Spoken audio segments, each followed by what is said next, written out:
தமிழா பார்வையாளர்களுக்கு வணக்கம். பெரியார் சிலைக்கு முன்பு மதுரையில் பூரணச்சந்திரன் என்கின்ற இளைஞன் தீக்குளுத்து உயிரை மாய்த்திருக்கிறார். திருப்பரங்குன்றத்தில் தீபமேற்ற வேண்டும் என்று ஒரு பச்சை தமிழன் தன்னுடைய மனைவி, மக்கள், குழந்தை, குட்டி, தாய், தகப்பன், உற்றார் உறவினர் அத்தனை பேரையும் துறந்து தன்னை ஒரு இந்துவாக நினைத்து தன்னுடைய உயிரை பெரியார் சிலை முன்பு உயிரை விட்டிருக்கிறார். பெரியார் கடவுள் மறுப்பாளர் என்பதால் நான் அவர் சிலைக்கு முன்பே உயிரை விடுகிறேன் என்று அவர் உயிரை விட்டிருக்கிறார். இந்த உயிர், பூர்ணச்சந்திரனுடைய உயிர் விலை மதிப்பற்றது. அந்த குடும்பத்துக்கு அதனுடைய விலையை தெரியும். மீண்டும் ஒரு பூர்ணச்சந்திரன் தோன்றி அந்த குடும்பத்தை இனி காப்பாற்ற முடியாது. இது அந்த குடும்பத்துக்கு மாபெரும் இழப்பு. அவனை தன்னை இந்துவாக கருதி கொள்ளுகிறான். அது அவனுடைய அரசியல் அறியாமை. இந்து என்று அவன் கருதி கொண்டதால் அவன் உயிரை விட்டானா, அல்லது அவனுக்கு இருக்கக்கூடிய குடும்ப சுமை, கடன் தொல்லை, வியாபார இழப்பு, இப்படி வாழ்க்கை போராட்டம் வருகிற பொழுதெல்லாம் திருப்பரங்குன்றம் முருகனிடம் சென்று அவன் தன்னுடைய வறுமையை, தன்னுடைய இயலாமையை, தன்னுடைய பொருள் சேராத அந்த ஒரு விரக்தியை முருகனிடம் அவன் சொல்லி புலம்புவது உண்டு. திமுக குடும்பத்தை சார்ந்த இந்த பூரணச்சந்திரன் தீபமேற்றாமல் முருகனுக்கு மோட்சம் கிடைக்காமல் 100 ஆண்டு காலம் ஏன் தீபம் ஏற்றப்படவில்லை என்று அவர் சொல்லுகிறார். 100 ஆண்டுக்கு முன்பு தீபம் ஏற்றியது எந்த ஆதாரமும் இல்லை. 100 ஆண்டு காலம் முருகனுக்கு ஆங்கிலேயின் காலத்தில் குன்றிருக்கும் இடமெல்லாம் குமரன் இருப்பான்.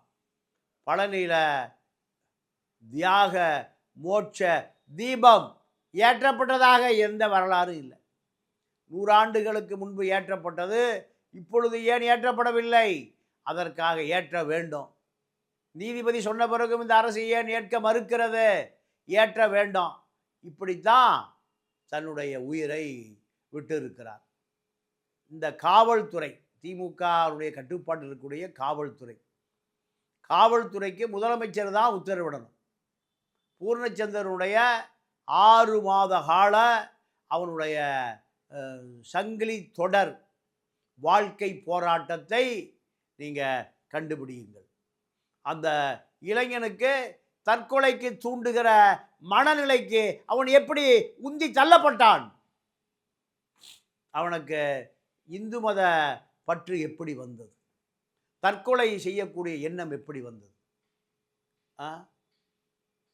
பார்ப்பனர்கள் யாரும் தற்கொலை செய்யவில்லையே, சங்கிகள் யாரும் தற்கொலை செய்யவில்லையே, பாஜக ஆர்எஸ்எஸ்ஐ சேர்ந்தவர்கள் யாரும் தற்கொலை பண்ணவில்லையே. ஏன்? இந்து மதத்தை வாழ வைப்பதன் மூலம் அவர்கள்தான் வாழுகிறார்கள். எந்த ஒடுக்கப்பட்டவனும் இந்து மதத்தால் வாழவில்லை, இந்து மதத்தால் சாகிறான். கொட்டகை கொளுத்தப்படுகிறது, ஒடுக்கப்பட்டவனுடைய வீடு எரிக்கப்படுகிறது. அவனை இந்து தான், அவனை இந்து என்று அவனை ஏற்றுக்கொள்ளவில்லையே. அவனை தொட்டால் தீட்டு இந்து தானே, பார்த்தால் தீட்டு அவன் இந்து தானே, கோயில்களை விட மறுக்கிறான் இந்து தானே, அவன் இந்து என்று அவனை ஏற்றுக்கொள்ள மறுக்கிறார். சங்கர மடத்துக்குள்ள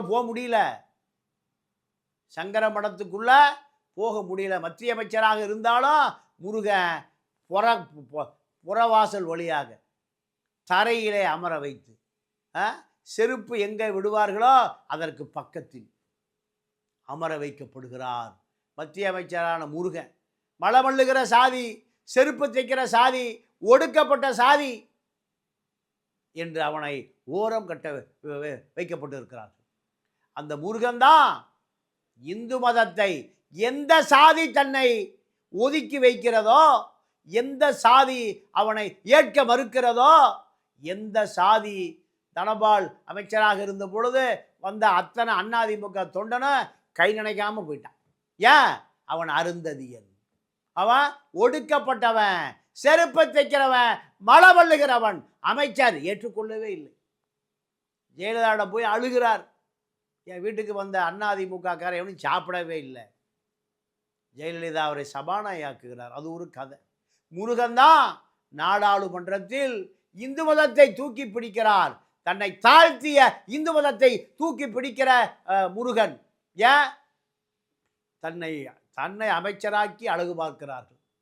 அமைச்சர் ஆக்கவில்லை என்றால் மேட்டுப்பாளையத்தில் இருக்கிற அத்தனை அருந்ததியர்களும் முகமதியர்களாக மாறியிருப்பான்.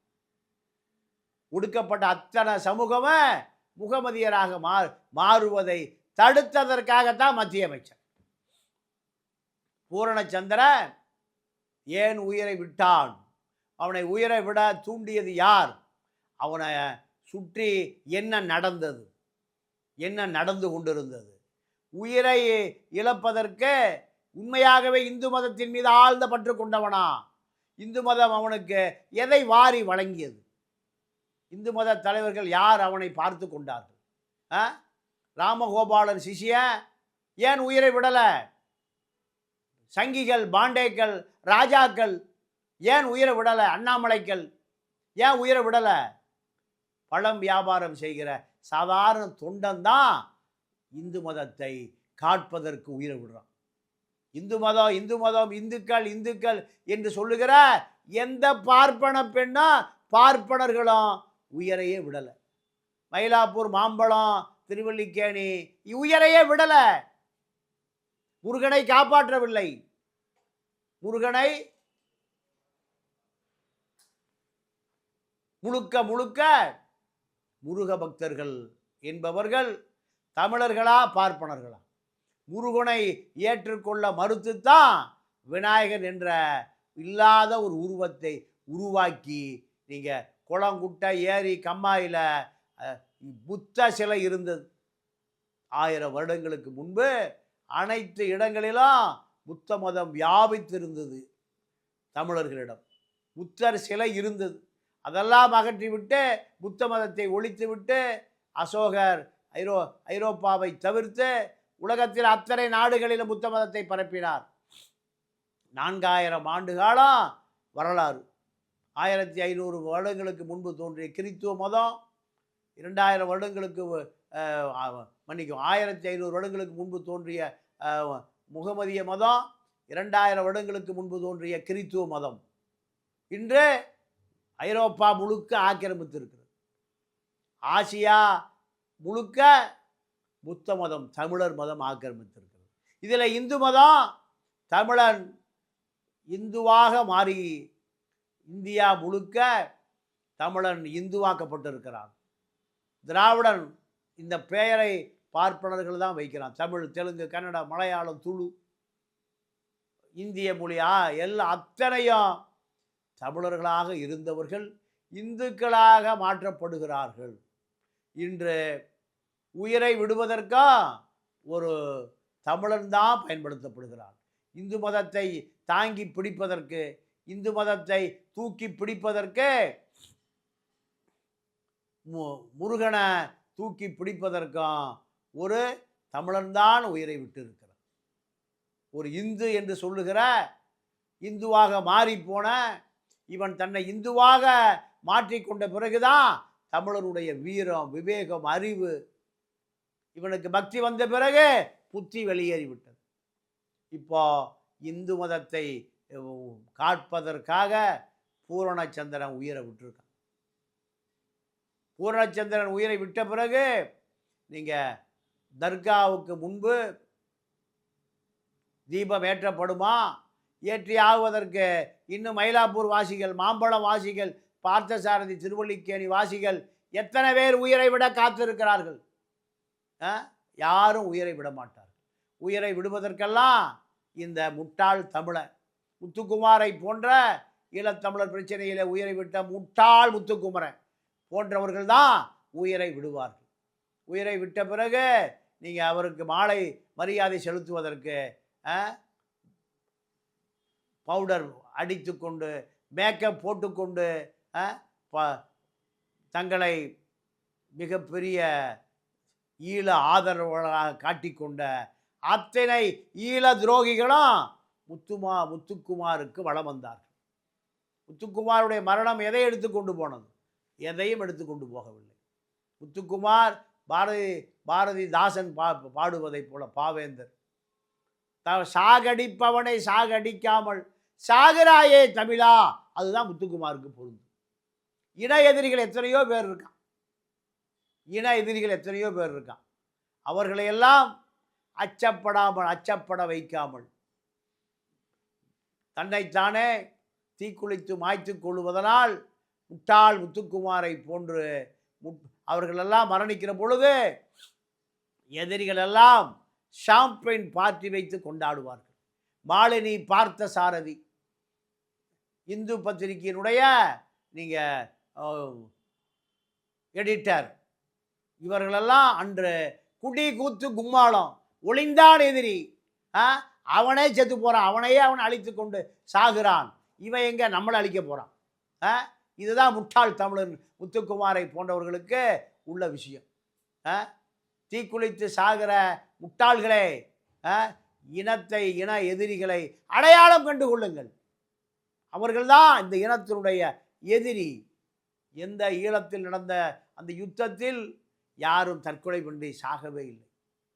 இந்தியாவுக்கு காந்தியை தோற்கடிக்க வேண்டும், காந்தியம் தன்னை கொல்ல நினைக்கிறது என்றுதான் நீங்கள் பச்சை தண்ணி கூட குடிக்காம உயிரிழந்த திலீபன் அவன் இந்தியாவுக்கான அடையாளமாக மாறி போனான்.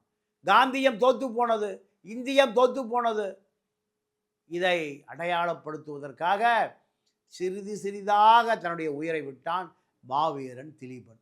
மீதி புலிகளெல்லாம் எதிரிகளை அழித்தொழித்து விட்டு தான் அத்தனை பேரும் மரணமடைந்தான். மனித வெடிகுண்டாக மாறி அவன் தன்னுடைய உடலையெல்லாம் அழித்து கொண்டது நமக்கு ஏற்புடையது அல்ல. இந்த உயிர் விலை மதிப்பற்ற உயிர். எங்கோ எதிரியை அழிப்பதன் மூலம் தன்னுடைய உடலை உயிரை நீங்கள் எரித்து கொள்ளுவது என்பது ஏற்புடையதே அல்ல. ஆனால் பூர்ணச்சந்திரனுடைய இந்த மரணம் இந்து மதத்தை, தமிழனை அழித்து கொண்டிருக்கிற அடையாளத்தை எரிக்கிற இந்த இந்து மதத்திற்காக அவன் உயிரை விட்டிருக்கிறான் என்றால் அவனுடைய அரசியல் அறியாமையை நினைத்து வேதனைப்படுவதை தவிர வேறு வழியே இல்லை. இந்து மதம் தலை தோங்க தமிழனை தாழ்த்துவதற்காக, தமிழனை எதிர்ப்பதற்காக, தமிழனுடைய கலாச்சார பண்பாடு இலக்கியங்களை அழிப்பதற்காக இருக்கிற இந்து மதம் இதை காப்பதற்காக ஒரு தமிழன் உயிரை விட்டிருக்கிறான் என்கிற பொழுது அந்த குடும்பத்துக்கு ஈடு செய்ய முடியாத இழப்பு. பாரதிய ஜனதா கட்சி, RSS சங்கி அமைப்புகள் எல்லாம் இதை வைத்துக்கொண்டு அரசியல் செய்வார்கள். தினம் மலம் பத்தியாக எழுதுகிறது. பல பூர்ணச்சந்திரங்கள் இன்னும் உருவாக வேண்டும், பல பூர்ணச்சந்திரன் உயிரை விட வேண்டும். பாஜக ஆட்சி தமிழகத்தில் வர வேண்டும், இந்து மதம் தலை தோங்க வேண்டும், தமிழன் அழிய வேண்டும். தமிழனை சேர சோழ பாண்டியன் சேரன் பூரா மலையாளி ஆக்கப்பட்டான் இந்து மதத்தால், பார்ப்பனர்களால். சமஸ்கிருத மொழியும் தமிழையும் கலந்து ஒரு மொழியை உருவாக்கினார்கள், அதுதான் மலையாளம். பினராயி விஜயன் பலமுறை சொல்கிறார், தமிழையும் சமஸ்கிருதத்தையும் கலந்து மொழி உருவாக்கப்பட்ட மொழி தான் கன்னட மொழி. அவன் தமிழனை எங்கே பார்த்தாலும் அடிக்கிறான். முன்னாள் தமிழன் இந்நாள் தமிழனை கர்நாடகாவில் காவிரி பிரச்சனைக்காக 1,00,000 தமிழர்களை கொன்று ஒழித்து அடித்து உதைத்து பெண்களை கற்பிழக்க வைத்து ராமாபுரம் காவல் நிலையத்தில் வைத்து காவல்துறையே கற்பழிக்குது.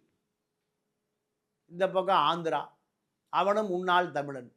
சமஸ்கிருதமும் தமிழும் சேர்ந்து கலந்து 70-30 உருவாக்கப்பட்ட மொழி தான் 10 கோடி ஆந்திரன். இந்த 10 கோடி ஆந்திரன் தமிழனை சுட்டு கொள்ளுகிறான். செம்மரம் கடத்த வந்தானே செம்மரத்தில் கட்டி உயிரோடு தீ வைக்கிறான். ஆக தமிழினம் சிதைக்கப்பட்டு தமிழினம் ஒழிக்கப்பட்டு இந்த பார்ப்பனியத்தால், சமஸ்கிருதத்தால், சங்கிகளால், இந்து மதத்தால் அழிக்கப்படுகிற பொழுது இந்து மதத்தை காப்பாற்றுவதற்காக தமிழனே உயிரை விடுகிறான் பூர்ணச்சந்திரன் என்று பார்க்கிற பொழுது தமிழினத்தை அழிப்பதற்காக தமிழனே உயிரை விடுறான். இதுதான் இன்றைய அரசியல். தமிழர்கள் புரிந்து கொள்ள வேண்டும், விழிப்படைய வேண்டும். மீண்டும் சந்திப்போம். நன்றி, வணக்கம்.